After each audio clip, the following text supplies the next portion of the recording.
ya nama semua kegiatan berdasarkan Undang-Undang Cipta Kerja, PP 16, semua kegiatan itu baik kementerian, lembaga, swasta itu harus melalui OSS, itu satu nomor perusahaan. Nah di OSS itulah mereka bisa mengajukan permohonan. Di permohonan itu ada beberapa kategori, satu ringan, sedang, berat. Nah ringan kewenangannya adalah pemerintah daerah untuk memverifikasi bahwa itu layak ya gitu. Yang kedua kalau sedang ini kewenangannya mana? Ada kewenangan kementerian, ada ini. Nah makanya sekarang OSS itu berubah dari OSS 101 menjadi OSS berbasis risiko. Nah, lamun risikonya ternyata rendah, itu kewenangannya pemerintah daerah memverifikasi. Kalau risikonya sedang dan berat, itu ada kewenangan pemerintahan provinsi, ada juga kewenangan pemerintahan pusat. Ini mana kewenangannya? Lalu kaitan dengan PJTKI itu keluar secara otomatis. Kita cuma memverifikasi, yang berhak memverifikasi itu bukan DPP TSP, tapi lembaga yang tim teknis yang mempunyai kewenangan. Keluarlah itu rekomendasi dari dinas tenaga kerja kan. Nah setelah notifikasi itu beres berarti dia bisa beroperasional. Nah di sistem aplikasi OSS tersebut ada nanti notifikasi ke DPM TSP bahwa dia sudah mengajukan permohonan izin.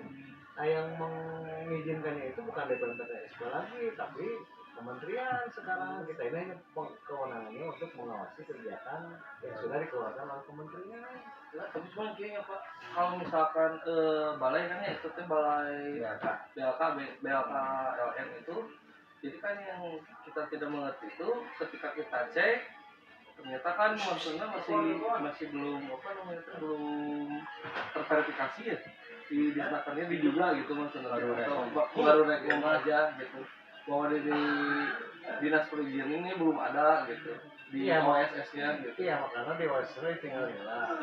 Kan OSS-nya sebenarnya cukup dibayar juga, bisa sorangan bikin OSS mah. Cuma nanti di situ ada nggak kewajiban pemerintah daerah untuk menotifikasi itu atau memverifikasi kewenangannya gitu. Kalau kewenangannya kementerian, berarti dia harus memenuhi persyaratannya di upload OSS kementerian. Jadi kalau misalkan untuk BLK LN itu mau benar lebih ke kementerian ya Pak ya? Iya, kan kaitan dengan itu kan migran gitu. Jadi kalau untuk kita mah paling oke di lembaga kegiatan itu pasti udah keluar ada lah. Nggak mungkin lah kalau misalnya tidak ada karena sini nggak bisa kita menahan dia mengajukan permohonan. Oh karena ini belum lengkap lah sekarang itu. NIB-nya itu keluar secara otomatis tanpa harus ada kita verifikasi dari awal pun gitu. Soalnya pengajuannya bisa. Nah nanti ada notifikasi ke kita ini apakah ini perlu verifikasi atau tidak gitu kan. Seperti itu. Jadi kayak gini lah aja Pak. Saya kan di PT media pada saat itu. Jadi kan Ainoa lewat Gmail Pak. Oh ini NPWP-nya, ini apa berarti AHU-nya. Online. Jadi udah online gitu. Misalkan di PT Kramat Jati, misalnya gitu. Langsung ke Gmail gitu. Kan kalau lama di beda ini punya, lama kembali dipelajari dari pembicaraan si ibu aja di BLK Alkifatnya, Papaunya. Kan dia tidak mengolah ke dinas tenaga ke tenaga kerjanya. Beda dengan BLK anu PT Aroyan. Oh iya betul. Kalau BLK PT Aroyan, jadi BLK-nya beda. BLK hanya BLK. Itu mah kan untuk tenaga kerja itu P3MI. Yang kemarin sesuai dengan arahan Pak Kadis ya Pak Dinas Tenaga Kerja kemarin. Jadi kita orientasinya ke situ. Nah, berarti kita mah untuk BLK Alkipat tidak membahas tentang tenaga kerja lantaran dia tidak punya kewenangan karena dia sudah mengatakan kepada kita bahwa dia tidak bergerak di bidang tenaga kerjanya, hanya titipan di BLK dia. Nah, yang menjadi kajian kita kemarin kan udah ngobrol, kita kan bisa dibanding dengan BLK yang lain. Pertama, Pan Pak Paul menilai waktu itu kenapa sampai terjadi ada sedikit rekan kita yang arogansi, apa nama tidak ada. Kata Pak Paul kesimpulan pertama ya.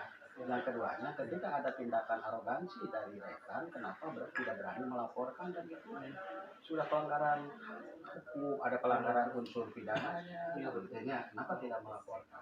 Nah kebetulan kemarin kan kita silaturahmi dengan Pak Kadis, terus kayaknya selanjutnya ketika sudah ada rekom dari sana seperti apa itu hak BLK yang mengajukan ya. Setelah dianalisa di kabupaten ini di kabupaten mencontohkan Pak, mungkin di kabupaten kalau prosesnya kan kita kurang tahu ya. Cuma disitulah muncullah yang dinamakan dinas penanaman modal yang menjelaskan tentang keberadaan BLK. Nah, mungkin pikiran kita kenapa ngobrol dengan Bapak O, silaturahmi ke Bapak, mungkin Bapak O juga dengan Bapak sudah jadi saudara. Keduanya kan kita perlu kejelasan karena beda. Tetap kalau BLK ini posisinya ada di kebijakannya di penanaman modal. Info setelah saya baca, setelah saya baca di sini banyak itu izin operasional BLK yang di Sukaraja itu. Saya tanya Pak, kalau kabupaten seperti apa, saya minta contoh satu. Nah keluar kayak begini Pak, itu maksudnya. Nah kita ingin melihatnya Pak Paul. Oh ya berarti ini masih manual Pak. Nah sebenarnya ini udah nggak boleh Pak. Kayak PBG tadi bisa kita keluarkan manual. Sekarang ini harus melalui NIB. Itu keluar kan 2020. Semua NIB itu keluarnya itu 2018 Pak. Jadi semua itu harus masuk situ. Nah hal-hal yang demikian ini jadi pertanyaan, kenapa masih mengeluarkan secara manual? Mereka itu sudah mempermudah di aplikasi teh gitu kan, makanya tidak datang ke sini pun dia bisa daftar Online. jadi kita tuh itu bisa nge-track kos itu daftar kayak kira misalnya ngajukan permohonan dia Iya. bikin tempat usaha misalnya, bisa ngupload langsung di OSS tanpa saya tahu itu tapi dia muncul tadi ya bahwa itu notifikasinya tuh bahwa si teh bikin perusahaan yang berisiko. Harus ada AMDAL, harus ada ini, barulah ada notifikasi nanti pengawasan. Kalau ternyata kegiatannya tidak butuh verifikasi, berarti kita tidak ada kewenangan untuk memverifikasi itu gitu. Kayak warung kecil ya. Iya. Dia bikin di OSS UMKM, keluar dengan sendirinya. NIB-nya itu. Nah, di saat dia mau mengajukan PIRT, barulah dia mengajukan ke Dinas Kesehatan, sertifikat halal BPOM. Kalau ini maaf Pak, karena kan kalau kita mah dalam urusan ketenagakerjaan, BLK mungkin Bapak jauh lebih menguasai. Kalau menurut pendapat Bapak, kalau yang BLKLN Altiva itu termasuk standar risiko tinggi atau risiko? Iya, makanya tinggal itu kayak di OS berarti kita baru kelihatan nanti keluar. Kita menunggu Bapak lu ya? Nah, ini kewenangan siapa? Berarti Bung gini, Bapak bisa sekarang kan mungkin nyuruh anak rekan Bapak yang di bawah kerja mungkin akan memperlihatkan. Ya lihat dulu ini kewenangannya siapa, ini risiko gimana gitu kan. Kalau memang dia menampung berarti kan ini teh apa menampung dia buka di sini, apa dia titipan, apa tadi teh naon gitu kan. Informasinya jadi dia itu kiriman dari Jakarta. Nah, habis lagi istilahnya sih ibu menerangkan bahwa ini dari wilayah Jawa Barat, semua teh yang dari situ teh yang 50. Kadang-kadang kayak gila, misalnya orang bikin kegiatan usaha di Jakarta ya, mana nampung di dia dijadikan tempat, ya semua kata kurang. Soalnya lokasi perusahaan ya di Jakarta, pengajuan permohonan mana nampung kegiatan di dia. Menurut ini sering Pak, dengan keterbatasan. Kalau menurut pendapat Bapak, ketika misalnya PT-nya di Jakarta untuk kegiatan di sini ada pelanggaran tidak? Nanti di NIB-nya dilihat ada nggak kegiatan yang di Sukabumi gitu. Di saat mereka ternyata tidak terdaftar di kota Sukabumi, berarti mana melanggar. Karena gini pernah ada seolah-olah gitu. Di sini tuh ada beberapa yang mengajukan permohonan. Nah semua notifikasinya itu bukan yang mengeluarkan, yang mengeluarkan izin adalah DPPT, bukan Pak, yang mengeluarkan izin adalah kementerian dan itu yang berwenang. Kita mah hanya diberikan kewenangan untuk mengawasi. Nah sekarang itu makanya gambarnya Garuda, bukan lagi wali kota, bukan lagi kepala DPPTSP. Sekarang seperti itu, seperti yang dilihat di Republik Indonesia kan itu yang mengeluarkan kan itu. Nah kita diberikan kewenangan untuk menotifikasi, mengawasi jalannya kegiatan tersebut setelah mendapat izin dari itu. Ini masuknya kategori mana nih? Sedang, berat. Sedang kewenangannya pemerintah daerah, kita kontrol gitu. Benar nggak ini teh? Itu murah. Bukan berarti izin benar, tapi dia udah merekomendasikan bahwa di situ ada kegiatan. Jadi yang sedikit mungkin buat kita sedikit bingung ya Pak. Contoh kan tadi mempercontohkan kabupaten. tahun 2000 Agustus ini mengeluarkan 2020 seperti itu rekomnya, makanya kenapa kita ke sini ke penanaman modal, karena minimum kan kokab ini sama dimanapun, yakin peraturan itu di Indonesia seperti itu, makanya kita ke sini ingin menanyakan apakah pernah membuat dari dinas penanaman modal seperti itu. Iya, Karena gini dasarnya kami minimum ada manualnya gitunya Pak, itu Pak Paul ya.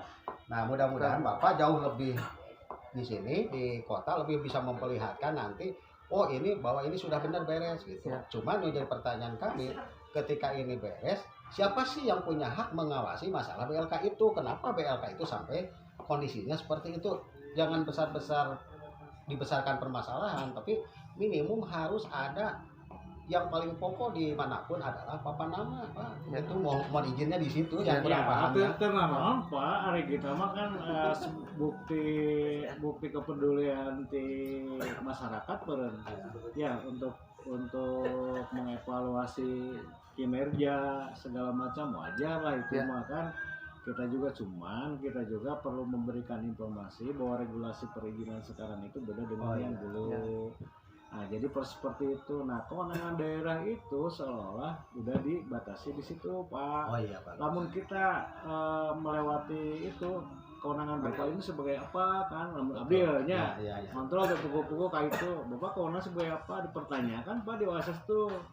Makanya kalau kita misalnya mau ngecek daftar gudang ya, namun daftar gudang ngecek abdinya lira tanpa ada suruhan dari dinas, mereka bisa mengelak mana suruhan dari kementeriannya, buktinya. Tapi Pak mungkin untuk segmen terakhir ini ya, Pak, untuk pemberangkatan TKI ilegal mungkin Pak kita hanya bisa mencegah ya Pak di sini, karena kan di sini bentuk kepedulian dari media kami juga, dan kami juga mengajak semua, bukan hanya dinas perizinan, bahkan semua ya Pak. Mungkin ya intinya dari pihak perizinan berterima kasih dengan adanya informasi seperti itu, berarti ada hal yang perlu disosialisasikan kepada warga masyarakat juga kepada pengusaha.